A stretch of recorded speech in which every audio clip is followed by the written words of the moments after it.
여러분 안녕하세요. 오늘도 채널에 오신 걸 환영합니다. 미스트롯4를 둘러싼 가장 뜨거운 키워드. 바로 송가인, 제국이 판을 접수했다는 말과 양지은의 눈물에 숨은 반전 시나리오 논란을 한 번에 정리해드립니다. 과연 그 무대는 감동이었을까요? 연출이었을까요? 미스트롯4가 또 한 번 판을 뒤집었습니다. 아니, 정확히 말하면 판이 뒤집힌 정도가 아니라 무대 자체가 거대한 소용돌이로 변해버렸습니다. 방송이 끝나자마자 커뮤니티는 폭발했고 댓글창은 마치 전쟁터처럼 달아올랐습니다.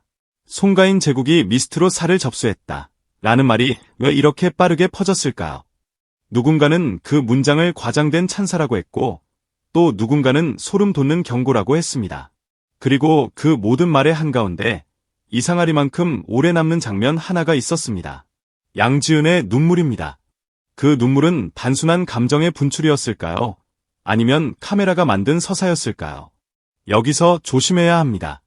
누가 진짜로 울었는지, 누가 연기했는지 우리는 화면 밖의 사실을 단정할 수 없습니다.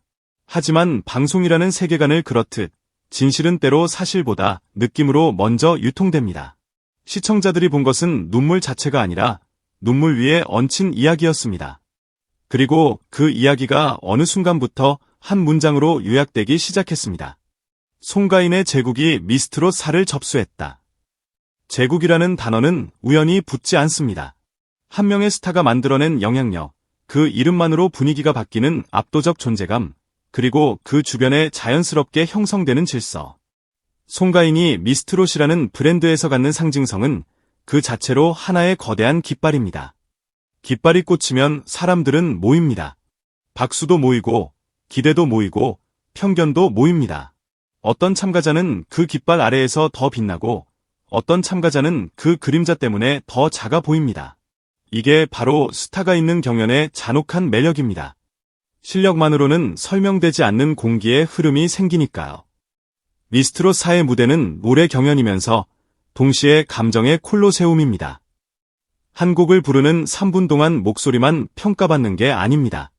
표정, 호흡, 손끝, 눈빛, 그리고 마지막에 무너지는지 버티는지까지 전부가 점수처럼 읽힙니다. 시청자는 심사위원보다 더 무서운 심사위원이 됩니다. 저 장면에서 울었으니 진심이야 라는 확신이 생기는가 하면 왜 하필 거기서 울지? 라는 의심도 같이 생깁니다. 그리고 그 의심이 커지는 순간 눈물은 감동의 증거가 아니라 논쟁의 불씨가 됩니다. 양지은의 눈물은 정확히 그 불씨였습니다. 어떤 시청자는 말합니다. 너무 절묘한 타이밍이었다고, 너무 드라마틱했다고, 너무 많은 카메라가 그 눈물을 기다렸던 것처럼 보였다고. 하지만 또 다른 시청자는 정반대로 말합니다. 그건 기다림이 아니라 무게였다고. 왕관을 한 번 썼던 사람이 다시 그 세계의 문턱에 설 때 무대는 노래가 아니라 기억을 불러내는 장소가 된다고. 눈물이 나온 이유는 연출이 아니라 연출이 따라잡지 못하는 감정의 속도 때문일 수 있다고 말입니다. 결국 같은 장면을 두고도 해석은 두 갈래로 찢어졌습니다. 그리고 그 찢어진 틈 사이로 반전 시나리오라는 단어가 슬그머니 고개를 들었습니다. 반전 시나리오, 이 말이 무서운 이유는 단 하나입니다. 사람들은 이미 결론을 마음속에 써놓고 장면들을 그 결론에 맞게 다시 편집해 버린다는 것. 송가인의 제국이 접수했다 라는 결론을 먼저 준 사람은 이렇게 묻습니다. 양지은의 눈물은 과연 누구를 위한 눈물이었나? 참가자를 위한 공감이었나? 아니면 시청자를 위한 장치였나? 그리고 더 날카롭게는 그 눈물이 앞으로의 구도를 미리 정해놓는 신호탄은 아니었나? 여기서부터 이야기는 노래에서 권력으로 이동합니다. 경연에서 권력은 이상하게 들릴지 모르지만 실제로 경연 프로그램은 늘 보이지 않는 권력 구조를 품고 있습니다. 룰이 권력이고 편집이 권력이고 카메라의 시선이 권력입니다. 어떤 참가자는 5초의 리액션으로 스타가 되고 어떤 참가자는 5초의 공백으로 익힙니다. 같은 무대를 하고도 누군가는 서사를 얻고 누군가는 이름만 남습니다. 시청자가 왜 저 사람은 분량이 이래? 라고 묻는 순간 경연은 이미 점수판이 아니라 편집실에서 결정되는 게임처럼 느껴지기 시작합니다. 그래서 송가인의 제국이라는 말이 더 크게 울립니다. 송가인이 실제로 무엇을 했는지와 무관하게 시청자들은 송가인의 상징성을 구도의 중심으로 놓고 해석하기 시작합니다. 누군가에게 송가인은 든든한 기준점입니다. 트로트의 품격, 무대의 완성도, 프로의 기준. 그런데 누군가에게 송가인은 너무 강력한 축입니다. 축이 강하면 주변이 희어 보입니다. 참가자들의 개성이 송가인의 기준에 맞춰 재단되는 것처럼 느껴질 때 사람들은 접수라는 단어를 꺼내듭니다. 그 단어에는 감탄과 불안이 동시에 묻어납니다. 역시 송가인, 이러다 다 송가인 스타일만 남는 거 아니야. 가 같은 문장 안에 공존하는 겁니다. 그리고 바로 그 불안이 양지은의 눈물과 연결됩니다. 양지은은 이미 한 번 정상의 풍경을 본 사람입니다. 정상에 올랐던 사람은 내려오는 법을 배워야 하고 내려온 뒤에도 사람들의 시선 속에서 살아야 합니다. 그 시선은 칭찬만큼이나 잔인합니다. 이제는 예전만 못하다 라는 말은 한 번의 음정 흔들림을 평생의 평가로 바꿔버리고 그래도 클래스는 남아있다 라는 말은 한 사람을 영원히 왕좌의 사람으로 묶어둡니다. 그 사이에서 감정은 쉽게 무너집니다. 눈물이 진짜든 아니든 눈물이 소환하는 서사는 너무나 현실적입니다. 누구라도 그 자리에서 흔들릴 수밖에 없을 만큼요. 그런데 방송은 여기서 멈추지 않습니다. 시청자는 더 잔인한 질문을 꺼냅니다. 왜 하필 그 순간이었지? 눈물이 터지는 순간 화면은 느려지고 음악은 깔리고 자막은 의미심장해집니다.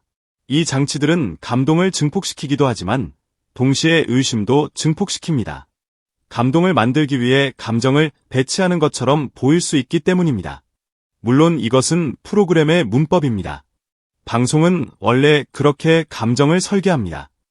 하지만 요즘 시청자는 그 문법을 너무 잘합니다. 그래서 더 쉽게 말합니다. 이거 너무 계산된 거 아니야?